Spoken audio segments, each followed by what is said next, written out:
Meus irmãos, nós celebramos a festa do apóstolo São Mateus, cobrador de impostos, convertido pelo Senhor. Para nós hoje, essa imagem do cobrador de impostos pode não significar muita coisa, né? Hoje, no nosso sistema de governo, um cobrador de impostos equivaleria a alguém que trabalha na Receita Federal, por exemplo. Então, isso está meio distante da gente, né? Mas, na época de Jesus, os cobradores de impostos eram odiados pelo povo, eram tidos como traidores da pátria, porque os romanos colocavam alguns judeus para cobrar imposto dos seus compatriotas. Eles muitas vezes cobravam a mais, cobravam menos dos seus amigos, mais dos seus inimigos. Eles tinham soldados, né, sob o seu comando, ou seja, eles tinham poder coercitivo.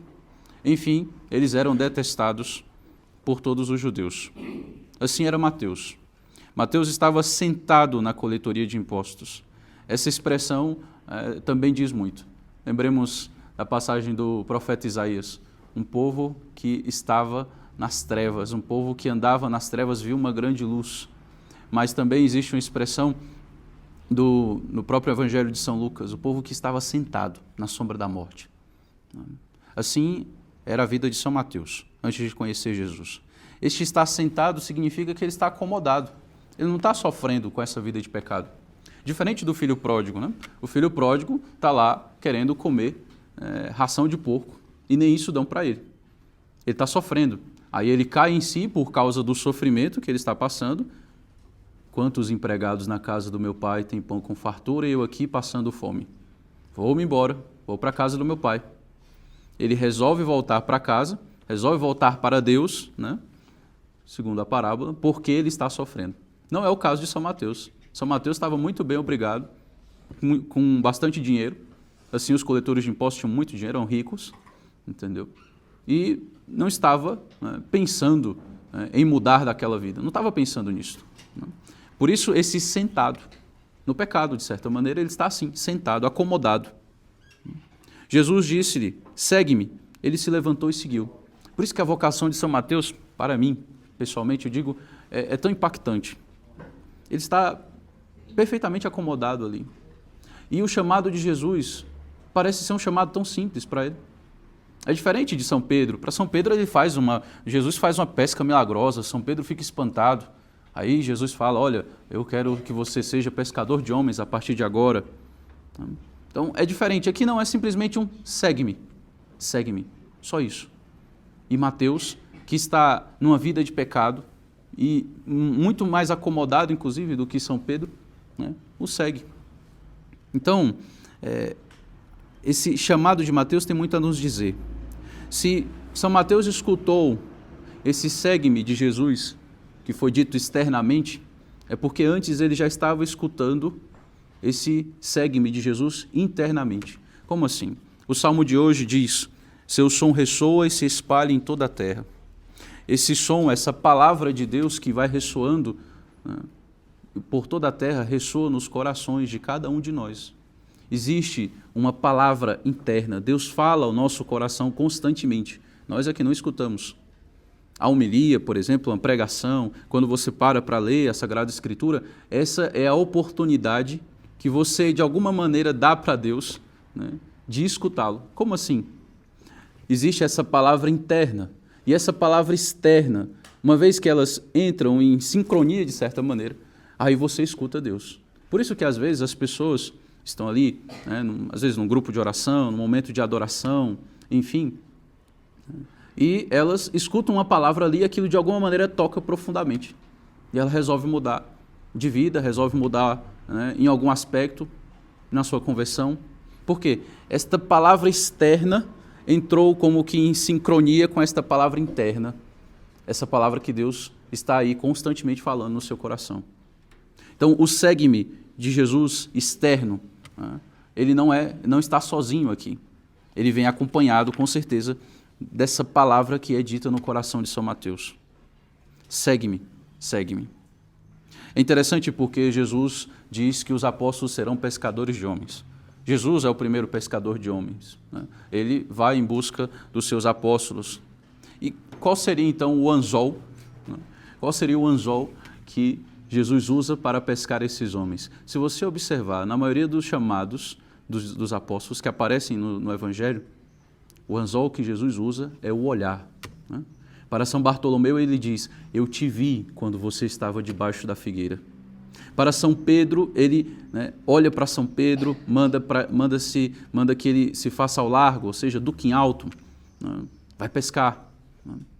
Aqui em São Mateus é dito pelo próprio evangelista, Jesus viu um homem chamado Mateus. Ele não é simplesmente o coletor de impostos. Para todos os judeus naquela época, ele é simplesmente um miserável, traidor, coletor de impostos. Ninguém provavelmente se preocupava com o seu nome, inclusive. É esse olhar de Jesus que nos conhece. É esse olhar que conhece tudo o que nós passamos, os nossos pecados, inclusive, mais do que os outros.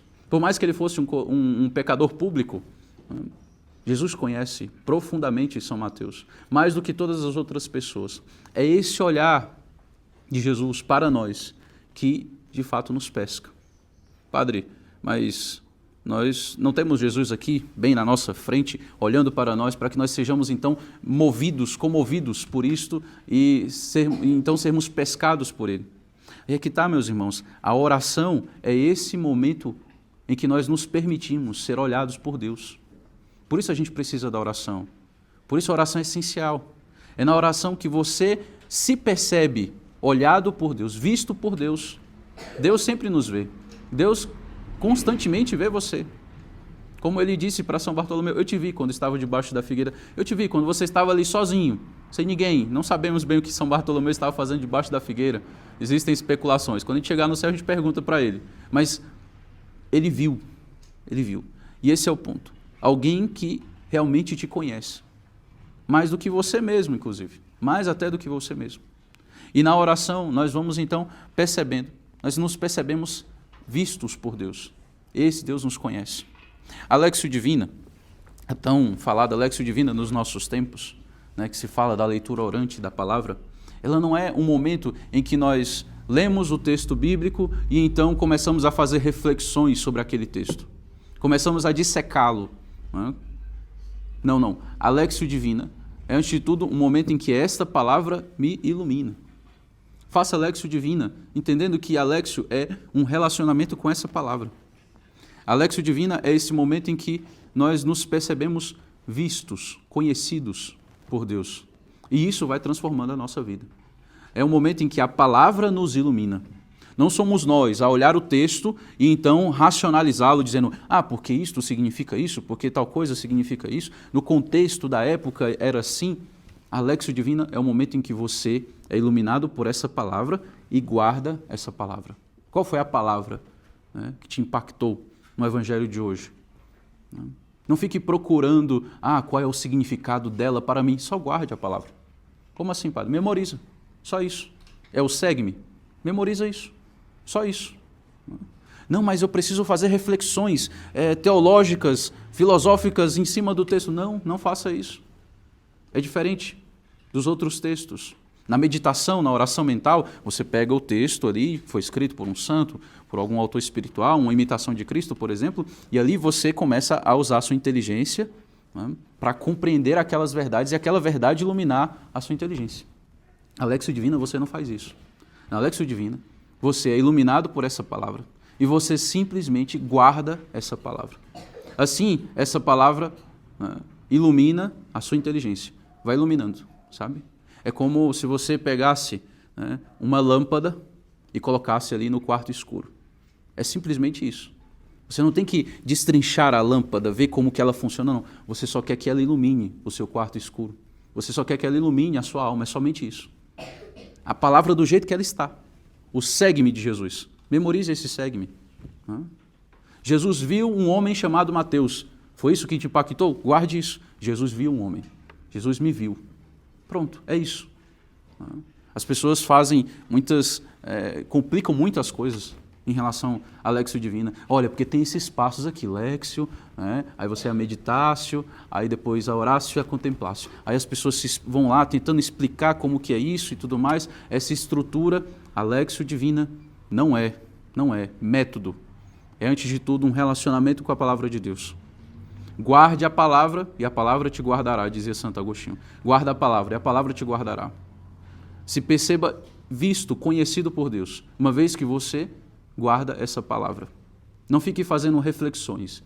Né? A palavra de Deus é uma fonte inesgotável, né, de vida para nós, para a nossa alma. São Mateus aqui, tendo escutado essa palavra interna no seu coração, escutou também essa palavra externa, dita por nosso Senhor Jesus Cristo. Assim, essa é a razão das pregações, por exemplo, da homilia. Quem sabe alguém escutou algo mais profundo, né, ao ouvir essa homilia ou ao ouvir o Evangelho simplesmente. Meus irmãos, o ponto é que nós devemos procurar escutar a palavra de Deus e não ficar tentando destrinchá-la como se nós fôssemos aqueles que vão dar a razão daquele texto. Este texto, que a palavra de Deus tem vida, é palavra de vida eterna. Assim como São Mateus, escutemos essa palavra. Louvado seja nosso Senhor Jesus Cristo.